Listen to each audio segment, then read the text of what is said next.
भी mutual funds में invest करना चाहते हैं या कर चुके हैं?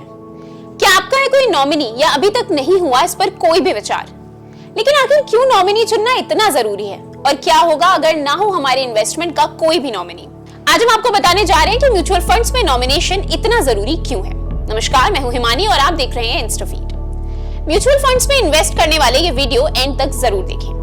अक्सर इन्वेस्टमेंट के समय हम नॉमिनेशन की इंपॉर्टेंस को नहीं समझ पाते और इसके बाद में हमें काफी दिक्कतों का सामना करना पड़ता है। जिंदगी का कोई भरोसा नहीं और इसलिए अगर आपको कल कुछ हो जाए तो आपके परिवार को इन्वेस्टमेंट का पूरा फायदा मिलना चाहिए। नॉमिनी एक ऐसा व्यक्ति होता है जो इन्वेस्टर की डेथ के बाद स्कीम से जुड़ी धनराशि का हकदार होता है। ये इन्वेस्टर का कोई रिश्तेदार, दोस्त या कोई विश्वसनीय इंसान भी हो सकता है।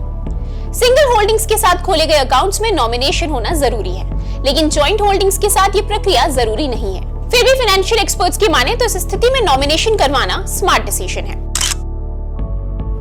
आप इन्वेस्टमेंट पीरियड के दौरान कभी भी नॉमिनी ऐड कर सकते हैं या चाहे तो उसे बदल भी सकते हैं। अपनी सुविधा के हिसाब से आप ये प्रक्रिया ऑनलाइन या ऑफलाइन किसी भी मोड में कर सकते हैं। बिना किसी नॉमिनी के म्यूचुअल फंड इन्वेस्टमेंट्स को ट्रांसफर करने में काफी टाइम बर्बाद हो सकता है और साथ ही कई कानूनी मुश्किलें भी खड़ी हो सकती हैं। आपको प्रोबेट कोर्ट भी जाना पड़ सकता है, जिससे समय और पैसा दोनों जाया होते हैं। एक नॉमिनी चुनना आपको इन सारी मुश्किलों को पार करके पूरे प्रोसेस को आसान और तेज बना देता है।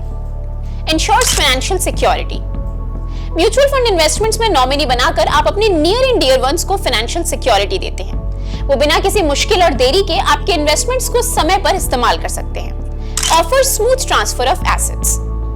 नॉमिनेशन से आपके नहीं रहने के बाद लीगल क्लेमेंट को सभी एसेट्स बिना किसी दिक्कत के मिल जाते हैं। नॉमिनी कानूनी रूप से लाभार्थी बन जाता है, जिससे इन्वेस्टमेंट्स को क्लेम और ट्रांसफर करना आसान हो जाता है।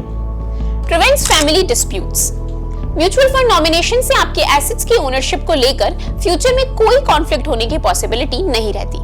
क्लियरली रजिस्टर्ड और आइडेंटिफाइड नॉमिनी होने की वजह से कानूनी उत्तराधिकारी को लेकर किसी भी तरह का कोई कंफ्यूजन नहीं रह जाता है।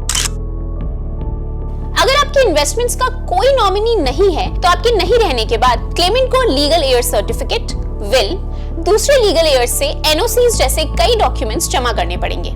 इससे न सिर्फ समय और पैसा जाया होगा, बल्कि आपके परिवार वाले मुश्किल घड़ी में और भी परेशान हो जाएंगे।